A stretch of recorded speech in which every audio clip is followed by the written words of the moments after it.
Un but partout entre la Gambie et le Mali. Un partage de points logique. La Côte d'Ivoire a baissé les bras, ils ont été punis.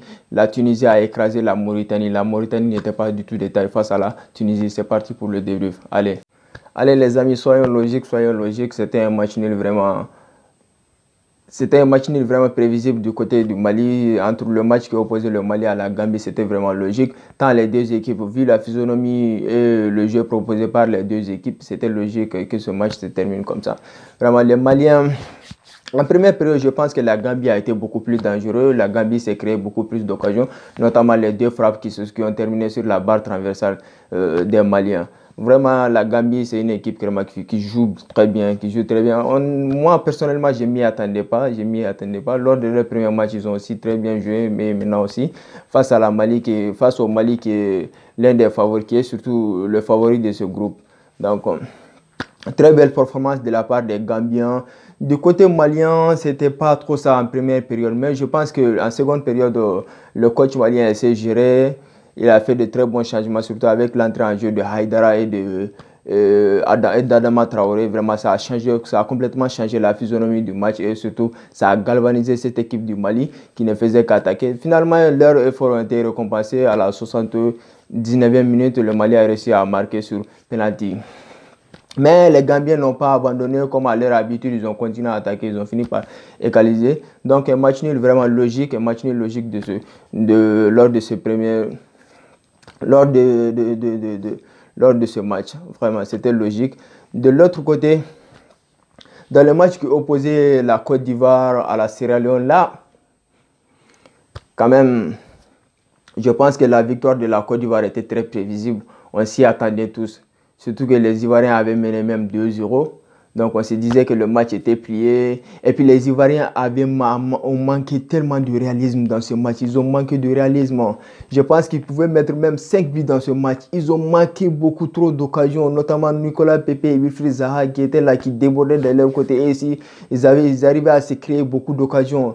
Mais le manque de réalisme, souvent, ça finit très mal. Et puis, eux aussi, ils ont fini par regretter leur manque de réalisme. Donc, une équipe de Sierra Leone qui est courageuse, ce petit pays qui est venu à la CAN, donc ils ne sont pas venus juste pour accompagner les autres, ils sont venus pour se prouver à eux-mêmes et aussi à prouver aux autres nations du continent africain qu'ils existent eux aussi sportivement. Donc, le pays de Georges Weah, donc on en profite pour saluer le président Georges Weah qui est une légende vraiment du football africain. Vraiment un match nul. Je pense que la Côte d'Ivoire aurait dû... C'est une très très mauvaise performance de la part de la Côte d'Ivoire le match était déjà plié, donc ils ont baissé le bras, ils ont été punis. C'est comme ça, le football c'est comme ça. On finit ici, on ne joue pas, on récolte. C'est comme ça le football. Vraiment bravo aux Sierra Leonais, ils n'ont pas donné, ils n'ont rien abandonné, ils ont poussé la Côte d'Ivoire, ils ont fini par égaliser. Même si vraiment, je suis vraiment déçu de la performance proposée par les Ivoiriens aujourd'hui. Sinon, le match avait très bien débuté pour eux, ils attaquaient et puis le réalisme était vraiment au rendez-vous. Mais au final, c'est pas ce qui leur a pris, ils ont fini par baisser le bras et puis tout s'est écroulé. Un match nul vraiment mérité, je pense aussi.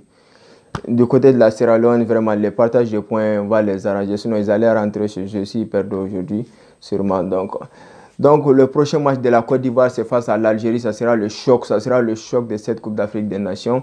On attend beaucoup de ces deux équipes qui sont annoncées comme les favoris de cette compétition. Donc, on attend beaucoup plus. On espère que le spectacle sera au rendez-vous dans ce match. De l'autre côté, la Tunisie jouait vraiment son survie dans cette Coupe d'Afrique des Nations. Mais heureusement pour eux, ils ont réussi à se saisir suite à leur défaite vraiment polémique. Une défaite vraiment qui a vraiment fait grand bruit lors de la première journée face au Mali, suite à l'arbitrage vraiment catastrophique.